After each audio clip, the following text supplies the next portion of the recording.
Hey everybody, it's Ken Kmet, CondoVoice.com. Thanks for joining me today. Today I wanted to do a follow-up video on my Florida wild tomatoes. I think they are just the most fantastic thing. Okay, and here's why. I know, getting all excited over a little tomato plant, but here's the deal. So, this is my compost pile, and so out of nowhere, all of these Florida wild tomatoes sprouted up. I mean, so many of them I had to stake them out, and they just love it. And when these sprouted, there was no irrigation on them. They just live in the natural sense of things. And this is what? Middle of April. And so all during the latter part of March and April, when it's so dry here in West Central Florida, with no irrigation, okay, and partial sun. Look at the conditions here. So what happens is the birds love these things, okay? So they grab them, they eat half of it or whatever. They either digest it, run it through their system, and they poop it. And wherever they poop, okay, it germinates. And especially if you've got any kind of fertile soil at all. But I'll tell you, these things will germinate on a piece of weed cloth with the tiniest little bit of dirt and a little bit of water. I mean, they just grow right in the weed cloth itself. It's amazing. I mean, how difficult is it to grow quality vegetables, all right, from seed? What's your germination rate? What are these things? Well, as a gardener, my whole life, you know, we all struggle with that. Disease, whatever.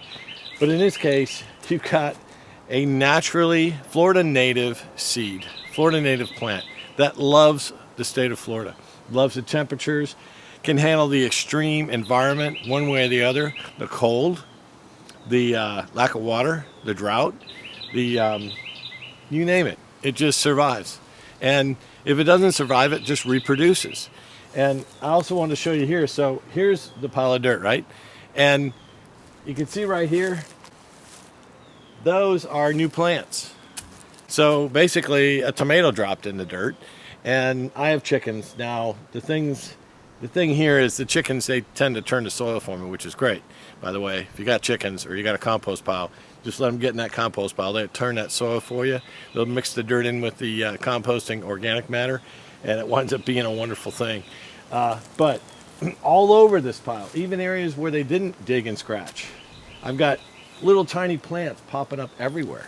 And so it's not like it's rocket science. It's the least thing from that. All right, you don't have to have a green thumb to grow these things. And I'm gonna take the video down. I'm gonna off the tripod, and I'm gonna show you different things here as I talk you through it of where they've popped up and how they're growing. Okay, so I'm in my main part of my garden here, and I'm gonna show you, in case you haven't seen this before, these are my raised planters. Okay, I've got some worn out tomatoes over there. I've got a whole bunch of lettuce in rows. You can see that there. Over my other shoulder, I got some kale, lots more lettuce, all on these raised planters, where I get basically vertical gardening to the max. I get 50 plants, 51-gallon plants on one planter, and one 3x5 footprint area. If you haven't seen my other videos on how to make one of those, watch that, because you can grow a lot of plants in a small area, especially if you live in a condo or an HOA, and especially like, you know, those HOAs where you've got little patios and little things like that. You can do 100 plants, 200 plants, and it would look nice too at the same time. But anyway, I wanted to show you this. So let me just turn the camera around. Hold on one second. All right, so I just want to show you, this is what happens with these Florida wild tomatoes. Stay out of the shadow. As you can see inside these plants, I've got these little tomato plants popping up. Now these plants are ready to be harvested. Well, they didn't turn out too good. They're too old. But I just wanted to show you inside. What happens is you get, I guess it's the birds, to be honest with you. I don't really have a video to prove it. But the birds get inside these things, and they burrow. Even the squirrels will do the same thing. Here's one, look, see? Look at all them little tomato plants in there, and the one right next to it. There you go. So, see, I'll close in on that. See all those guys? Man, there's lots of them. So what happens is wildlife helps you, and it redistributes the seed through consumption of it. And here's some worn out. Now this is what they look like when they get worn out. These are in cages, right? And here we've got some, just a couple more Florida wild tomatoes hanging on. Okay, here's another grouping of them. And here's yet another. And then here's a new crop. I'll just show you these. I got these growing. So this is what they look like growing. And that big clump I have over there on the pile, that's just amazing. But anyway, so that's what they look like on the vine, like that. And little tiny guys. But there's a lot of them. There's so many of them that you can afford to have the wildlife tear into them, do whatever they want to do, let them have it. And there's so much left that there's plenty. And you'd be surprised. You take one clipping. What I do is I take my shears and I'll clip a whole branch off. I'll clip that whole branch off once it starts turning a little bit more red. And the whole branch, right? So you let that, take that inside while some of it's green. When one or two just start turning red, that's when you want to pick it. Because they'll continue turning red inside. And you don't want, what nature does, the birds look for the red ones. And then they just tear them apart. They'll just eat them. And so you want to get to them before the wildlife does. So the only way to do that is when they just start turning red like this, okay, you want to pick that one. You want to just come here, just cut it right there, and then take that whole thing on the stem inside, just put it in a bowl on a windowsill or something, and they'll ripen up real nice. And you can just harvest them from inside. That's the way to do Florida wild tomatoes. These are so cool. And I'm going to show you that big pile. I'm going to do a little close up of that big pile that grew. All right, so here's the big pile from a different perspective. Let me walk around here and just start showing you. Now, this thing is just starting to go bloom crazy. So I've got so many blooms, but look, there's the tiny ones right there.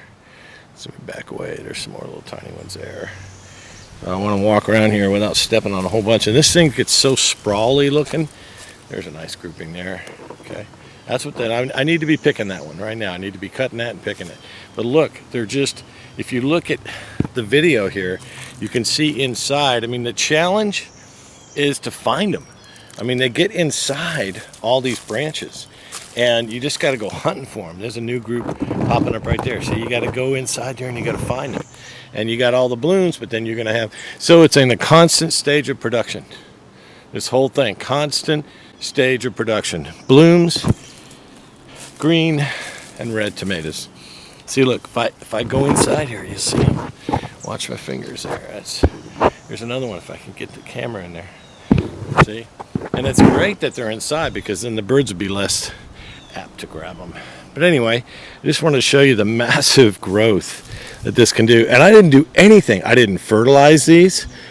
I didn't water them. I didn't do anything to them. It's an amazing plant. Florida wild tomatoes. Find some, plant some, and here's the thing, just save a few during each harvest, put it in a bowl, and let the red ones mature out, and then go ahead and put them on a wax sheet of paper, save the seed, let it dry out, and you got a whole nother crop. To be honest, what I do is I just go around and get all my little tiny plants that have grown up on their own, and I'll just plant those. I'll just redistribute those where I want them to grow, and that works too. Or you can just take a tomato, squish it in your hand, crunch it in the ground, and I'll tell you what, you come out 4 or 5 days later, you'll have little plants germinating all over the place. Wherever you plant these seeds, they grow. It's a great tomato plant. It's the best tomato plant I've ever grown. All right, well, thanks for watching. You all have a blessed day.